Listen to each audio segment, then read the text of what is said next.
Hello, hello, hello, and welcome to another very special episode of Pop.vox.presents.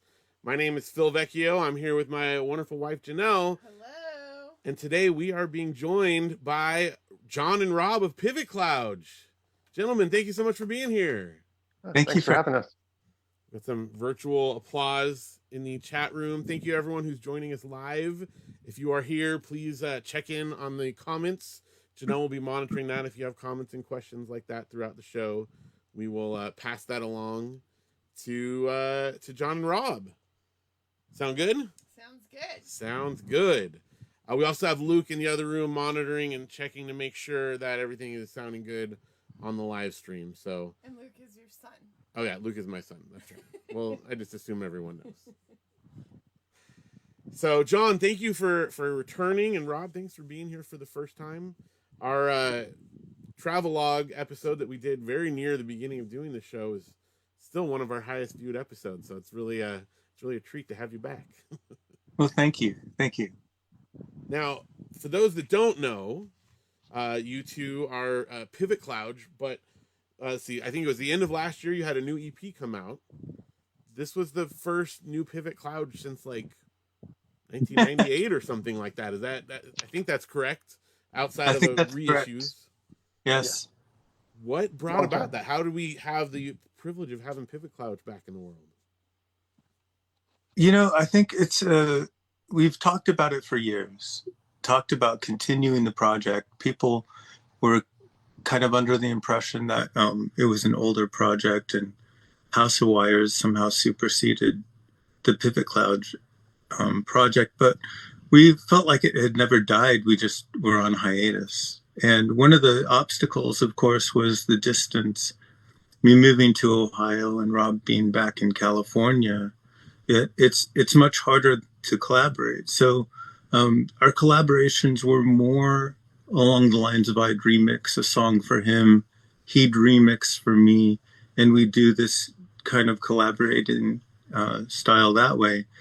And technology's just gotten better in our studios. We have better equipment that we can do more of a collaboration and a collaborative effort now that I think wasn't possible even a few years ago. Rob, what do you have to add? Yeah, I mean, it's, we've still been working on stuff, maybe not, collectively, but just we've, solo stuff as well in addition. And, we've always, Pivot Clowj never really had an end date. we've just had a bit of a rest and, things, life, families and everything else, it takes precedence. But we've always kind of wanted to, do a little something again. And just the opportunity came up. Yeah. It's awesome. So this entire EP this recent EP was all done remotely then? You guys did not get together at all? Yeah, that's correct. That's so cool. Yeah. Love technology. Seriously, I remember when you guys announced that it was coming out, it was like such a out of left field, so excited to actually have new Pivot Clowj. I have my entire collection here, by the way. Yes. There we go. Awesome. This reissue, I believe you did in 2016, something like that. So I guess that's more recent, but still, it's been quiet for over there for a long time. It's not as if it were the end of the world actually came out between the two House of Wires albums. So we did this kind of. Yeah, I always was confused by fans saying that we used to be Pivot Clowj and then House of Wires because they were always simultaneous. Yeah. We even had nights where we would play a House of Wires gig and then be the opening act and then leave and be the headlining act as Pivot Clowj someplace else or vice versa. And I was really bad at double booking in my younger years, and sometimes that would happen. I think that happened at least 3 times. Yeah. Good times. Well, I remember, and we talked about this briefly on the last time, but one time I got to see Pivot Clowj live. Saw House of Wires many times. But the one time was that backyard show, and I think that was one of the last times that I got to see you guys play together live. So Pivot Clowj was what I saw after House of Wire. So yeah, it was all kind of at the same time for me as well. That was such a cool show. You were at that show, weren't you, Janelle? I was. I think that there was, yeah, I think that there was a definite distinction in our minds about what songs, like what I mean, we're an electronic band, so how do songs really sound different, and what projects do you assign a song to? And I think in our minds, Pivot Clowj was always more of our noise industrial aesthetic, where that's what we listened to growing up. We listened to a lot of Cabaret Voltaire, and even a lot of when I first met Rob and started hanging out with him, he'd always wear this My Bloody Valentine shirt. And the kind of bands that we were into were a little more on the noisy, interesting, strange side. And I think when we did House of Wires, we were actually, believe it or not, trying to go for more of a commercial sound. But I don't think it's in our blood to do something super commercial. I don't think that it's possible for us to ever sell out, because it's just not, we want to keep things interesting. Yeah, it's like we did the more of the synth pop thing for a little while, and it just we just kept on coloring out the lines because that's what we do. Yeah. Yeah, I mean synth pop, including a marionette or flashlights or whatever amazing creations that happen to show up. You asked about the marionette last time. Yes, there he is. I brought him on the show today. Does he have a name or? No. Okay, the marionette. No. That's and it fantastic. was the reason we had a marionette was it was a solution for the second House of Wires album on monogamy. We had a friend tap dance on one of the songs, and I was like, I can't tap dance. What are we going to do live? How on earth are we going to pull something like that off? And we just came up with the idea of a marionette. And so we had these suits made that we were wearing, and I just had this little marionette with a matching suit, and it worked out really well. That's so great. If I remember correctly, the suits lived on beyond House of Wires. Didn't Javelina Rail Company? They borrowed them from us, and it was so funny because I remember saying, like, they have an H on them. Like, I wasn't even thinking. I'm like, they're House of Wires suits. They have a big H on them. And they're like, duh, we're Javelina. Like, it totally makes sense. And Orlando was like the alien in that photo right. or something. It's so weird. He had like a weird thing on his face. So random. Yeah. So funny. Yeah, so those suits ended up, Rob has one, I have one. Steve Elkins, who was a drummer for us, and then he's drummed for a lot of people. He was the main drummer for the Autumns for years. Great friend still to this day. He has a suit, and then Jeremy, who played guitar for us, and he's still a good friend, he has the other suit. So the 4 suits that exists, which are falling apart, I should say.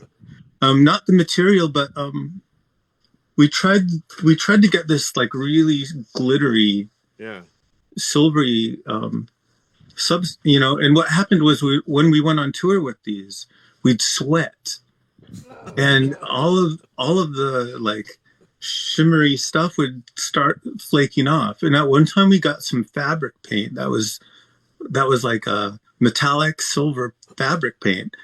And in the middle of a tour, we were painting these suits, not realizing that we were like suffocating ourselves, because then our skin couldn't breathe.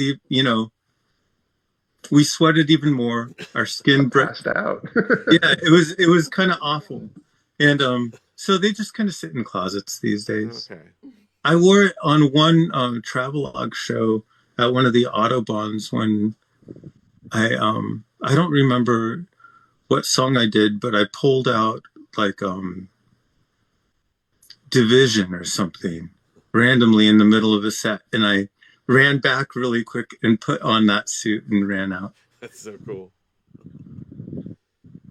Wow. Yeah. I am so excited that they're still around because I have such like a fond memories of seeing those suits there. If they were in better shape, I would have been able to talk Rob into wearing his suit. That's okay. I don't have a lot of clothes that I wore back then either, so you know. And those weren't even metallic. Well, so Janelle has got some comments, questions over here. Should we throw over to the questions? We do have. They're not questions; they're comments. Okay, comments. Before they, aren't pertinent. Yes. We have people watching from Cleveland, the Oregon coast, Phoenix, Arizona, and Cali. Nice. Okay. And then when you showed the CD, Chris said the fish. Oh yeah. There it is. One more time. And then Natalie said the suit is totally crunchy. No. Crunchy. I can picture that. Yes. Great. The best kept suit is the one on the mannequin for sure, or on the marionette. Yeah, you probably sweat less, I would imagine. No wear and tear on that. No oils. Yeah. No seepage. No. So, are there any plans to do any live performances going forward with this new material ever? Possibly. We haven't really talked about that. I think we're talking about adding some more songs and doing another EP. Okay. More so than doing, like, trying to commit to any kind of live performance. One of the problems with live performance is you have to travel. Yeah. And because we're so there's such a gap between us, it means that one of us has to travel across the country with equipment. That's tough. Or we meet in the middle, and that's tough at this stage in life. So I think I like this virtual live performance. It was really fun putting it together. So maybe we'll do some more efforts like that. Yeah. I'm very excited to share that with everyone. Mm-hmm. We have 2 songs that we're going to be hearing. Would you like to do one song and then talk in another song? Is that how we'd like to do it tonight? Or you want to do them back to back? Certainly. Our computers and our phones aren't crashing right now. So yeah, it's working too well. So we haven't had like an automatic thing. Yeah, just do it. All right. Well, how about we'll do one song.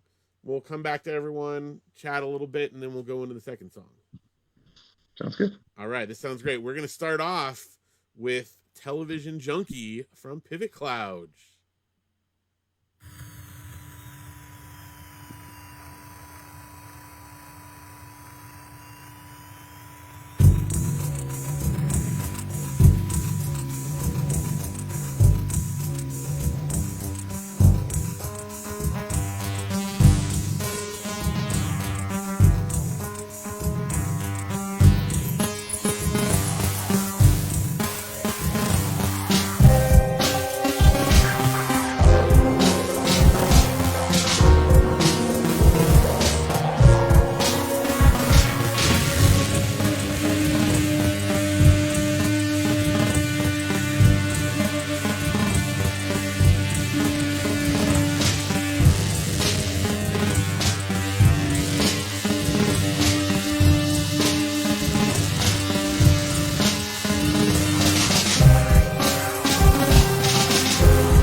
And we are back. That was awesome. So cool. I think my first question right off the bat is tell us about this amazing drum machine that is built here. So I'm using analog triggers to. It's something that I don't know. I've used in my studio for years for just getting drums in perfect time. Sometimes I'll have a drummer come over and record some stuff, but sometimes I want like perfect 30-second notes or something. Mm-hmm. And I see a lot of like MIDI to drumstick triggers and stuff, and I've seen bands use them, but they never really have dynamic control. And I didn't really have any dynamics in this video, but the pulse width of the signal of the trigger really can affect how hard it hits, and you can get a lot of dynamic control out of it. You can even get rolls and stuff from a single stick. There's a lot you can do just with robotic triggers. So um, I don't know. I just often use analog sequencers to trigger drums these days. So cool. That is really, really, really cool. But it's a pain to set up, and especially for video, because there are delays that happen. Mm. See, when you're recording with something like this, you don't really care about maybe a couple milliseconds of delay, because in the end, you can just take the track and kind of shift it to where it needs to be, because the entire thing is delayed. Right. But when you're performing with it, like that bass drum and the snare drum were different delay times, and what I was listening to was different delay times, just so everything would be in sync and look cohesive. Well, it came out seamless. Thank you. I have to admit too, when I first saw this video, I didn't realize you guys weren't in the same room. I thought you just had two cameras set up and you were next to each other. They were far apart. Yeah. Yeah. It worked out just perfectly. Super. Yeah, absolutely. Part of that's planning. I mean, I want things to look like they're cohesive, right? So I sent Robert some pictures of where I was shooting. He sent me some pictures of where he was shooting. And kind of the setup, how big our bodies were going to be in the frame and everything. So there was some planning. Yeah. It shows, for sure. Janelle, we have a question or comment over here? Yes, we have a couple comments. Luke, who's under my name, Janelle, said that self-playing drum set rocks. And Natalie says we appreciate the challenge of performing for us today, guys. So Absolutely. Yeah, from far apart. We had some technical difficulties going into the show tonight too, but that's part of the fun of a live stream, is you never know what's going to happen. Just never like a live show, except we're even more reliant on the technology for it. Keeping it spontaneous. Yeah. I haven't knocked down the computer. I've done that during the live show. We're ahead of the game there. So about the song Television Junkie in particular, this is a song that's on the new EP. And is there any backstory to this? Is it just a personal thing about dealing with being a television junkie, or is there something we need to know about this? I think it's just about binge watching and screen time in general, but all the things that go along with it, the addictions of pornography, for instance, gambling addictions, everything's so readily available, and I think society is very much losing the ability to communicate with each other on a personal level. Yeah, it's such a different time. I mean, just the idea of binging a show is not something that was even possible, a few years back. You couldn't just watch shows back to back, right? So Right. I have a confession. Oh, go ahead, Rob. Oh no, I was just saying that it also ties into the EP title as well, because basically the illusion of reality is kind of lost. Everyone's just so focused on just what's online, on TV, everything else, media overload, and it's just kind of that space isn't real as compared to real life outside of the box. And it Mm-hmm. kind of ties in. Yeah. And what, one of my personally, one of my favorite things to do in my off time when I'm not being creative or at work and I just need to unwind is a jigsaw puzzle. I just like sitting down or reading a book. Just sitting down, and I do more jigsaw puzzles than reading these days, but it's just nice to have some physical thing that you're handling and you don't have to like be glued to a screen. The other confession that I have is when I was a kid, I remember specifically loving the Brady Bunch so much that I thought, wouldn't it be great if there was an all Brady Bunch channel? Yes, that would be awesome. And then I like got in the second grade and I didn't care as much. Well, there Short-lived. probably is like a Roku channel that's all Brady Bunch. I'm Yeah. sure your All the your time. first grade dreams came true. I was just in the wrong generation. Yeah. Yeah. But I'm totally with you on like a physical media. I mean, a book in my hand. I can't read, a virtual. What do you even call them? I don't even ebooks or whatever. I got to have a book in my hand. And jigsaw puzzles. I love jigsaw puzzles. Janelle, for my birthday a few years ago, had like our friend build us a table that was like extra large so I could fit big puzzles Awesome. because I had this Nice. puzzle that I was never able to do, 7,500 piece puzzle. Whoa. And it was so big I couldn't fit it on any table. Of the puzzle. So she had the table built to the dimensions of this puzzle. So and it has like a little lip around it so that you don't lose the pieces. Can't fall off. It took me, I think it was 14 months to finish that puzzle. Wow. That's amazing. It was super cool.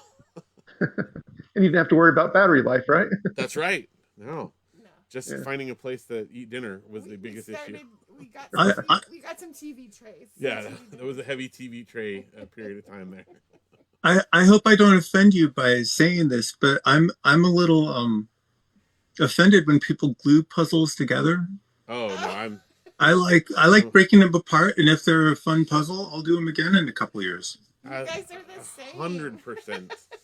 Absolutely. If I didn't care for it, I'll pass it along to someone else or donate it to the library. But if it's something I like, yeah, why? I completely agree. I still have. Well, I did retire the big puzzle because it was a secondhand one that I got, and it did wind up having several missing pieces. So if there's missing pieces, I usually retire it. But now here's something to make you jealous, John. Chris says in the comments, I did a Brady Bunch puzzle the other day. Oh wow, worlds are colliding here. Nice. That's great. My favorite puzzle that I've done was it was a space shuttle cockpit. Ooh. And it just had all this, this big control panel with all these switches. It was really nice. It was really fun. I love a good challenge one. If it's got a lot of little details, it makes it difficult. What are those puzzles I get you on special occasions that you do with the kids?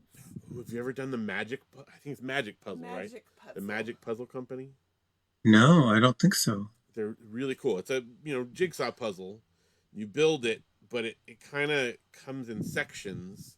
And when you're done with the main thing, there's like a secret bag that comes in the box, and then you separate the parts out and you build an additional thing, and it tells a story in the middle of it, and it adds to the story and changes as you build the second part. It's nice. Really, really cool. We're going a lot on puzzles, but well, anyway, we have tangible physical objects. I think it's important to kind of maintain in your life. I think that if even going out in nature, going on a hike, and just being out in the world, I think is important. People don't go out socially as much anymore. You don't see as many people at shows. You don't see as many people out and about. And I think it's just a sad fact of the times, Yeah. But then artists like us, we're just streaming shows and creating more screen time. So I guess we're part of the problem. It's like traffic. if you're driving in traffic and you're complaining about it, you are complaining about yourself. That's true. I do have one more comment from Natalie about the puzzles, though, before we move on. Okay. Natalie said, "I'm deeply offended, John. I will try and get over your anti-puzzle gluing option." No. But there is a question about the books. Okay. The books. John, this is from Jade. Jade says, "John, is that your library behind you? What's your favorite book? And how about you, Rob?" So I collect a lot of different types of books, and specifically behind me is my music book library. Most of these are electronic music books. So books on synthesizers, books on, theremin, Moog, Wendy Carlos, things like that. Delia Derbyshire. Gosh, I don't know. I don't know if I have a favorite. I like them all. I have different bookshelves, and they're full of different types of books. So I have a whole Sherlock Holmes section because I'm kind of a mystery fanatic too. And I have those are all keyboard magazines and polyphony and early electronic music magazines that go back to the 70s. And I think if I was going to show off a book that I think is kind of cool, this electronic music book is from 1954. So all the circuits and everything inside of it are all tube based, and it's all talking about like Hammond solo boxes and the electronic musical instruments of the time. That's cool. Which I'm just a big electronic music nerd, if you haven't figured that out yet. Yeah, that comes across. Both are. Yeah, Rob, and for me, we were asked about your book selection. Well, mine are like scattered all over. Like John, I have different bookshelves that have different things in it. Like behind me is, well, part of it is my record collection off to the one side, and the other here is just fiction, lore, ghost stories, that kind of thing. I have another bookshelf with music magazines, music books, and then I have another one that's just theology and church history and stuff like that. So everything's like a different section library. But as far as favorite, I really can't pin it down. There's so much good stuff to read. What have you been reading lately? How about that?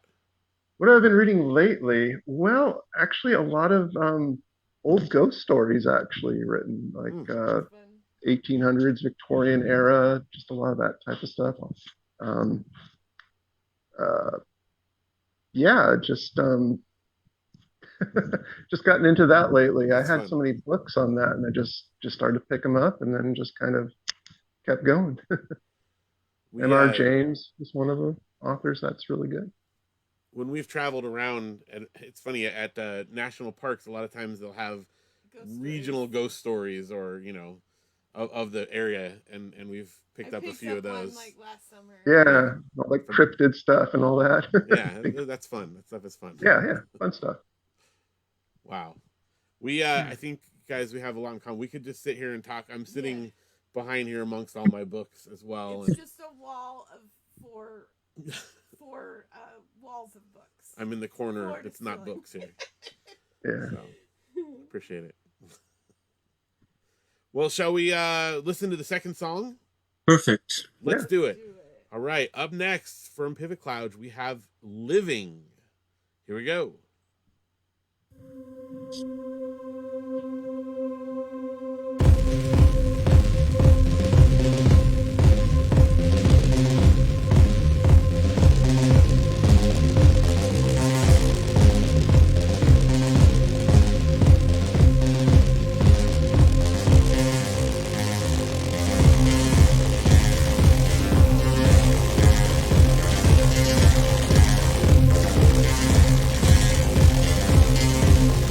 Ah!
And we are back. That was fantastic. Thank you, thank you. Awesome. I do want to say a quick shout out and thank you to my stepson Joe, who helped edit the video together. Oh yeah, thank you, For Joe. the live That Very looks stream. well great. done. It's seamless. Very, very cool. Tell us about it's a piano like instrument, and I think I know a name for it, but I can't remember what it is. What is that you're playing up there? So I've always wanted a harpsichord, but they're usually very big. They're usually like 6-9 feet, like a grand piano. This is a spinet harpsichord. And I just got it last year from a friend of mine in Chicago, who is a harpsichord fanatic. He had 3 harpsichords, and he knew that I always said, "Hey, if you're ever selling one of these, let me know."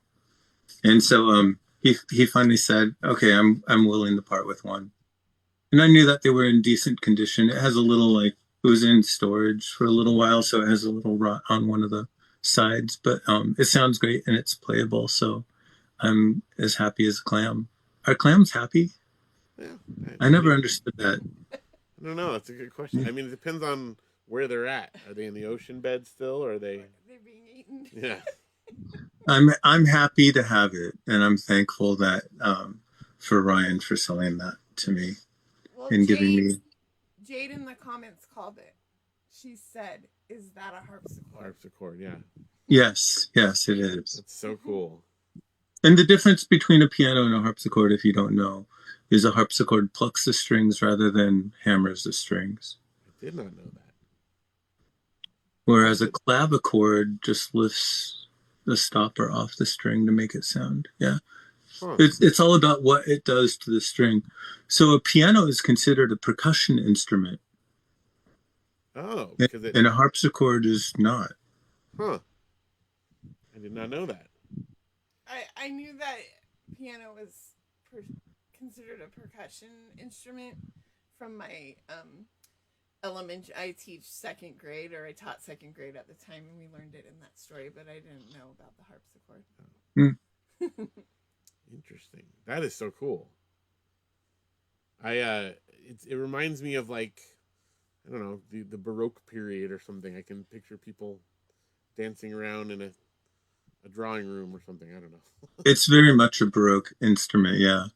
And I have a room kind of in this house. We have this living room that's just acoustic instruments, and it's pretty full of things. And I would love to put it in there, but there's just not enough room for it. I almost thought about setting up this camera in there. Maybe when we do the House of Wires reunion. There we go. Okay, that's coming next. Then you can. Just kidding. So is there ever a possibility? I mean, is the House of Wires name still live on, or was that retired? I don't think anything in my mind is ever retired. Okay. What about you, Rob? All possibilities are open. All right. Robert and I we're still great friends. Every time he doesn't like to fly, and I hope he doesn't mind me saying that. The only time he's ever been to this side of the country is when we were on tour. And I'd love for him to come visit, but usually when I see him, I'm back in California visiting, and I'll hang out with him for, as much as I possibly can while I'm out there, because he's still a dear friend of mine, and I love hanging out with the guy. Oh, it's mutual. Always good seeing you. But we're able to work from long distance anyways on new music and ideas we have, so that's always a good thing. Yeah. I'm excited for it. I'm so glad that you guys are still friends and that you're still creating things. Really, like I said before, I was so excited when I saw a new Pivot Clowj EP was coming out. Just a lot of rush of emotions coming back. So thank you guys so much for continuing to create. Nice. You're welcome. Yeah. We hope not to wait this long for the next installment. That's That's good. Well, hopefully this experience will help to encourage you in that direction. In fact, Well, Janelle is telling me. there's a great pun from Luke. Okay. It says, if it ain't Baroque, don't fix it. Oh, Uh, that's good. Very good. I like it. Good pun there. And Natalie really wants to hear about your solo stuff. Oh, yeah. Okay. That's right. What about Rob's solo stuff? It just says, I Every really both want to hear buddies. about there. So, there. Both of you. Yes. You start, Rob. Well, I'm my work has been kind of up and down. I do different things. I've been doing different things for different people. Sometimes I do remix work and stuff. But as far as solo stuff, I have more of an ambient soundscape project I do, which is called Alethea Process. It's very minimal, atmospheric type of stuff. Um, I'm still doing that. That's still up, still doing it to this day, although not as much at the moment. Um, and have a few other projects lined up, but still working on. But it hasn't seen the light of day yet, but it will soon. Is there a place we can find this music, like on the internet, somewhere we can play? Yeah, on YouTube, it's just Robert Guchow music, and you'll be able to find it there. And I'll just put all my projects. I'm just keeping everything under that, like Okay. so. The Alethea Process stuff and anything else I do will be on there. Say it one more time. Robert. Can you spell the last name? Janelle's going to put it in the Yeah, in the links here. sure. Robert Guchow, Gutschow, Excellent. music, and that's There we on go. YouTube. It's a YouTube channel. On YouTube. Perfect. Perfect. Thank you. And John, your solo stuff that you've done or been doing. Well, the last time I was on the show, I had just finished Death of Conversation, which was the last travelogue album. And I'm working on some newer material, but I keep on getting sidetracked. Partly with I'm working on something with my wife, Christine. I worked on this Pivot Clowj record, and I was commissioned twice since I've been on the show and since we've talked to write a piece for the Akron Symphony Orchestra. So that was a commission with Earthquaker devices. So it was using effects pedals and stuff with an orchestra. And there was about I did two pieces. There was about 2 years apart, and I collaborated with another composer, Jacob Gunnar Walsh. And the first one I felt like it was a once in a lifetime opportunity, and it was so, I remember the classical music. It's very academic, and there's a lot of people in that world that don't like new approaches. They just want to hear the same rendition of Bach or Mozart, which there's nothing wrong with that. I love that style of music, but I also like modern composers like, John Cage or Gurecki or like Arvo Part. And so for me, it was kind of like this. I have a lot of background in music theory as well. Even though I was an engineer in school, I took a lot of classes in music theory just because I love it. I was really interested in it. And a lot of the music majors were copying off of my tests and things like that, just because I understand it really well. So we did this piece, and I remember we got there, and there was kind of a lot of snobbery about it. Not from the people I had been commissioned by or working closely with, but from first of all, it was it was like a union stage, and you couldn't lift a music stand and move it without, calling the person over and them moving it for you and stuff like that. And it was just a lot of red tape and a lot of like, you're doing what? You want to do what? You know, this is our piece, and we're presenting it this way. And it was so, it had such a great success and such a good response from it that I was asked to do a second one, and we ended up doing it. And the second time, when I got there, it was almost like the floodgates opened. They were like rolling out the carpet for me. John, so good to see you. So glad that you're back. I can't wait to hear this piece. You know, it was a really good experience. I don't know if there will be more. Honestly, I'm tickled pink that I had two experiences like that, because there's a lot of people that have never even had one experience like that. And I feel very fortunate and blessed to have been able to do that. That's so cool. Is there documentation of this? Like, was it There recorded? is, there is, there's actually a documentary about the making of, and there's a full-on performance of the first piece. The second piece, it still isn't released because there's some licensing agreements that have to be sought out and everything before it can be put online. And so I'm not actually, I have a copy of it, but I'm not actually allowed to distribute or show anybody. And there's also a possibility, there have been talks about it, but I'm not gonna, I almost won't even mention it here.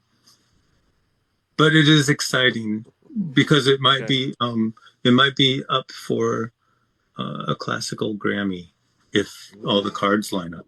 wow. That is awesome.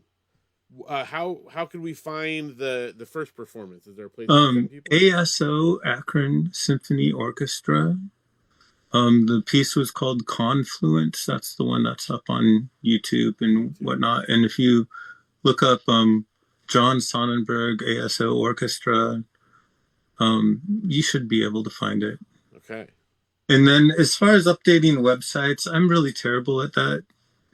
I I I'm social on Facebook every once in a while, but there's usually too much to do, and I don't like having a lot of screen time in my life unless it's like Candy Crush or something. I don't know. It is a constant struggle these days. I totally understand. It's hard to strike that balance. Yeah. Well, there is. I know you have Facebook pages for at least Travelog and Pivot Clowj. Yes, there's And definitely those. There's also SoundCloud.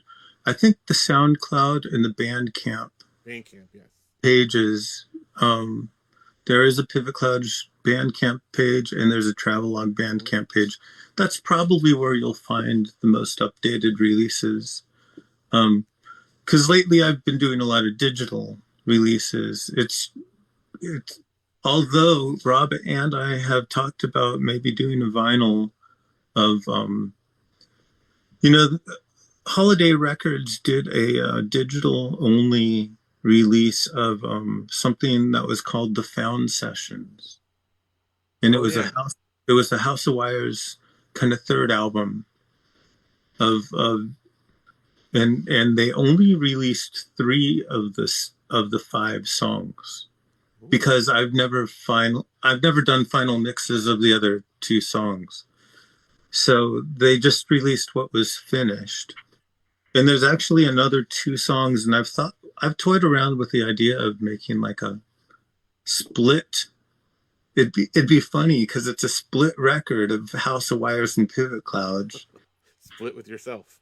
with yeah, I think it would be awesome to do that. And I then have agree. I think this is an excellent idea. so I think that's probably the next release, physical release I'd like to do. It's just a matter of like finishing the mixes along with all the other stuff I'm working on. I'm doing a remix for Ronnie for his new record that just came out. Nice. Oh, Um, it's fantastic. and I get a lot of friends that want to collaborate. So I often, you know, sometimes it's really time consuming. Sometimes I get into it and I start working on something and I have so many ideas and so little time that I shelve it for a while and then get back to it. And that's kind of how I work these days. And eventually I finish something and it gets released. Well, speaking of Ronnie and shelving something, I would be remiss if I didn't ask. Last time you had mentioned the release formerly known as Daphne Ceramics was Yes. finished and you were working on, but we would rename it, and you said it's going to come out soon, and it's been a couple years. So is I there was any hoping that it updates? would. I was hoping that it would come out that year because that was already about 4 years, 5 years in the final. Yeah. It's been done. It's almost comical now because it's literally been done for like 10 years, and I've gotten approaches from other record labels wanting to release it, and the main issue is I love David, who is David and Jacob on Plastic Music. Yeah. And they're both dear friends of mine. I love them both to death. They're almost like siblings in some ways. And David's just had some personal things that he's dealing with. And I mean, I'm in no rush. I know fans would like to hear the rest of the album, but I'd rather him deal with his life and get everything to where he's comfortable and happy before he, has to think about something that's, I don't know. I feel selfish to say like, where is it? You know, it's, Yeah. it's really not that big of a deal. I've heard the tracks. They're great. You'll hear them someday. All right, we'll hear them someday. I understand that. That's why this is the first pop.vox presents of 2025. We had a lot of stuff going on earlier this year, and we just couldn't make it happen until now. So here we are. This is really exciting because I was one of the first shows when you first launched this series, and Yeah. I'm one of the first shows in the relaunch. So That's right. I feel exceptionally honored to be a part of the launch 2 times. Yes, Thank you. Absolutely. Thank you so much. All right, Janelle is telling me there's a couple more things over here. Yes. So, Miguel wants to know, are you going to release another 8-track as well? Oh. We released, yes, Miguel. Oh, who got the other one? There was back in the day when we were playing a lot of places around Fullerton and stuff. And we were doing mailing lists, and we would send out these postcards and stuff. We had a contest, and it was a drawing, and we made 2 8-track cassettes, limited with these Pivot Clowj songs that just mixes and stuff that weren't on anything else. And there was a drawing, and 2 people won them. And Miguel, I know, was one of them. I don't remember who the other person was, and I'm sorry. That's awesome. Do you remember, Rob? I don't remember. I just remember giving them away. Yeah. That's super cool. Yeah. That's great. I wouldn't even have something to play on it. I have a lot of old media, Yeah, but I don't have an 8-track player. Rob had, Rob was, I was like collaborating with Rob because he like you had a lot of old media and stuff, and he'd have these recorders sitting around, reel to reel recorders and like 8-track recorders and like old analog tape machines and stuff, reverbs, spring reverbs and stuff, that old drum machines and organs and pipe organ parts. And it was always fun to just like, okay, let's use that. Yeah. That's awesome. That stuff seems to be coming around full circle. Like everyone's going back to tape now because they like that saturated sound. 8-track might come back. It could. Hey, there you go. Enjoy the hiss. I don't know if you know the artist Lisa Belladonna. She's a good friend of mine. And she masters everything through an 8-track. She loves the way it sounds more than any other tape format. That is cool. I love the way that just old analog stuff sounds, for sure. So, got a lot of vinyl. I do have cassette tapes as well. Yes, you do. Maybe I'll have to look into getting an 8-track. No. Hard to find these days. It up. You can get one on eBay for $262. There you go. The the last two pieces of gear that I got that I'm pretty excited about. I got I have an old Optigun, but I got it's an optical disc player. But I got a Panopticon recently, and I also got a Vestex turntable that's MIDI controlled over like 3 octaves, so you can play really boring drone records and start pitching it around and play melodies on them. They're really fun. That's and cool. really inspiring. Wow. Need more room to get more stuff. Yes. That's the biggest problem. Yeah. That is the challenge. Yes, of physical media. Yeah. Well, you guys, thank you so much for doing this again. I really appreciate you. I'm so excited for what's new and just for all the amazing music that you've shared with us thus far. And I hopefully we'll get to have you guys on here for the House of Wires reunion that you're mentioning. I'm going to hold you to that now. Thanks so much for having us. Thanks for joining us, everybody. I really appreciate you streaming this and for all your support and friendships over the years. And special shout out to my parents, brother, wife, family. Absolutely. Thank you. Thank you, everyone, for listening and for participating in the chat. We love having you guys all here. We will, of course, we have another episode coming up before the summer. Eric Kennedy will be joining us in a couple of weeks. We're excited to have him back on the show as well. And I think that's going to do it for this episode. Thank you, Janelle. Of course. For all of your support and helping to make this happen. And Rob and John, we'll see you soon. Thank you, everyone, for watching. And that's going to do it for this episode of Pop.vox Presents. We'll see you guys next time. Good night, everybody. Good night. Thank you.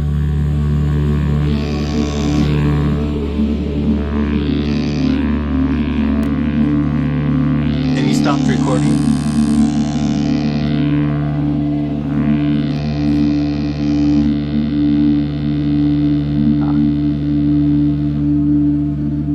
So we shouldn't talk.